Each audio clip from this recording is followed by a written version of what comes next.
Hello everyone, मैं बीना सैनी आप सभी का सैनी संस्कृत क्लासेस में स्वागत करती हूँ। सैनी संस्कृत क्लासेस में आज का विषय है सब्र का फल मीठा होता है। क्या वास्तव में सब्र का फल मीठा होता है? ये जानने के लिए मैंने एक छोटी सी स्टोरी भी इस टॉपिक में जो है ऐड की है। लेकिन हम जानते हैं कि सब्र क्या होता है। सब्र को हम धैर्य भी कह सकते हैं, जो कि एक मनुष्य का जो है स्वाभाविक गुण है और सबसे अच्छा गुण है। इस गुण के माध्यम से वो व्यक्ति जिसके अंदर धैर्य है, सब्र है, तो वो कठिन से कठिन परिस्थितियों में भी इस महान गुण के कारण उनसे संघर्ष कर लेता है। धैर्य रखने से जो है जीवन में सफलता मिलती है हमें अपने कार्य में, और मानसिक रूप से हमें शांत रहना धैर्य ही सिखाता है। धैर्य के लिए जरूरी है मनुष्य को जो है शांत रहना, और शांत रहकर और धैर्य के अकॉर्डिंग मनुष्य जो भी फैसला लेता है वो बहुत ही सही फैसला होता है। जो व्यक्ति जल्दबाजी में फैसला लेते हैं वो हमेशा नुकसान में रहते हैं, और जो संयम रखते हैं, धैर्य रखते हैं, सब्र करते हैं, तो उनका किया गया कार्य सफल ही नहीं बल्कि जो है बुलंद होता है, बहुत ही सेफ होता है। मुश्किल से मुश्किल लक्ष्य को वो प्राप्त कर लेता है। जो धैर्यवान व्यक्ति है वो कितना भी कठिन कार्य हो उसमें सफलता प्राप्त करता है, और मुश्किल से मुश्किल मुश्किल कार्य को भी वो सफल बनाकर अपनी विजय को हासिल कर लेता है। तो इसमें एक छोटी सी कहानी है कि दो दोस्त थे। एक जो है बहुत धैर्यवान था, शांति प्रिय था, और एक हमेशा जल्दबाजी में रहता था, और वो हर चीज को जल्दी से जल्दी जो है प्राप्त करने की कोशिश करता था। उसको हमेशा ये रहता था कि मुझसे पहले कोई और ना ले ले, तो इसलिए वो हमेशा आगे ही रहता था और हर चीज को जल्दी से जल्दी लेने की कोशिश करता था। तो वो लोग कहीं जा रहे थे, रास्ते में चलते चलते उनको भूख लगी, लेकिन कहीं पर कुछ खाने को उनको नहीं मिला। वो जंगल पार करते हुए किसी गांव में पहुंचे, तो वहां पर उस उन्होंने जो है लोगों से कहा कि भाई हमें बहुत तेज भूख लग रही है, कुछ खाने को मिलेगा? तो उन्हें कहीं कुछ खाने को नहीं मिला, फिर भी वो चलते रहे चलते रहे।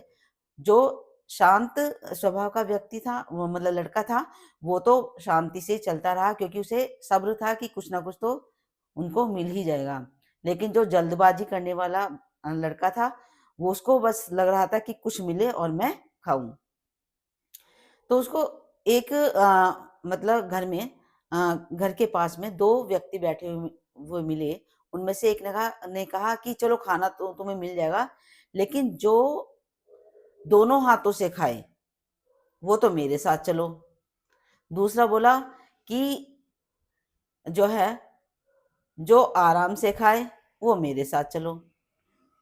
तो अब जो शांत लड़का था वो तो शांत बैठा रहा, उसने कोई जल्दबाजी नहीं की, लेकिन जल्दबाज करने वाला जो लड़का था उसने तुरंत दोनों हाथों से खाने वाले के साथ अपना फैसला सुना दिया कि मैं आपके साथ चलता हूँ, क्योंकि उसको लग रहा था कि मैं दोनों मतलब भूख लगी है, दोनों हाथों से जल्दी जल्दी खाकर मैं इस धैर्यवान जो धैर्य की उपाधि लिए हुए बैठा हुआ है, मैं इससे पहले खाकर अपना पेट भर लूंगा।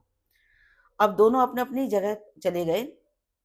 तो अब जो दोनों हाथों से खाने वाला खिलाने वाला व्यक्ति था, उसने जो उस लड़के को ले गया और ले जाकर बोला कि ये रही किचन, ये रखा है सामान, ये रखी है सब्जी, ये रखा है आटा, और दोनों हाथों से बनाओ और खुद भी खाओ और मुझे भी खाने को दो, क्योंकि मैं भी 2-3 दिन से भूखा हूँ।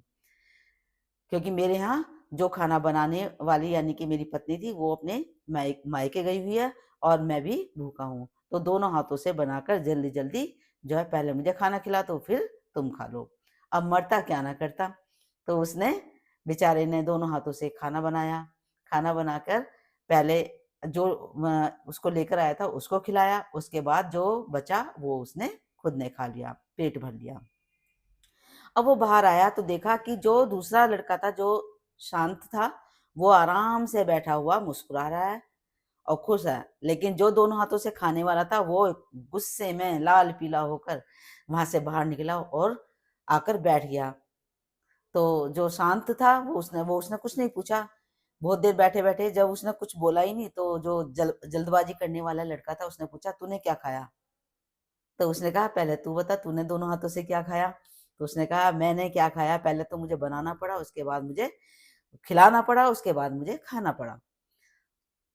तो उसने कहा कि अब तू बता तूने क्या खाया? कि मैंने तो पूरी, हलवा और सब्जी, रायता ये सब चीज़ें खाई। कि मतलब तुझे ये सब चीज़ें मिली? कि हाँ, मुझे तो सब चीज़ें मिल गई और मैं खाकर और तृप्त हो गया और अब तो बस थोड़ी देर लेटने को मन कर रहा है। उसको तो खाना खाने के बाद नींद आ रही थी। खाना खाने के बाद आती है ना, आलस सा आता है, नींद आती है। लेकिन जो दूसरा था, जो जल्दबाजी करने वाला था, उसको नींद क्यों आ रही थी? क्योंकि उसने एक तो चलते-चलते थक गया था, दूसरे उसने जाकर खाना बनाया और तीसरे फिर खाना खाया। तो उसको ट्रिपल थकान हो रही थी। तो इसलिए वो भी पढ़कर सो गया। तो कहने का मतलब है कि जो धैर्यवान होता है, जो धैर्य से काम लेता है, उसको उसके काम का परिणाम, उसके फैसले का परिणाम अलग ही होता है। और जो जल्दबाजी करने वाला है, उसका काम करने का ढंग, उसका फैसला करने का ढंग, उसको परेशानी में डाल देता है। तो आज मैं इस कहानी को यहीं पर ख़त्म करती हूँ। मेरा टॉपिक भी समाप्त हुआ। आई होप आपको पसंद आई होगी।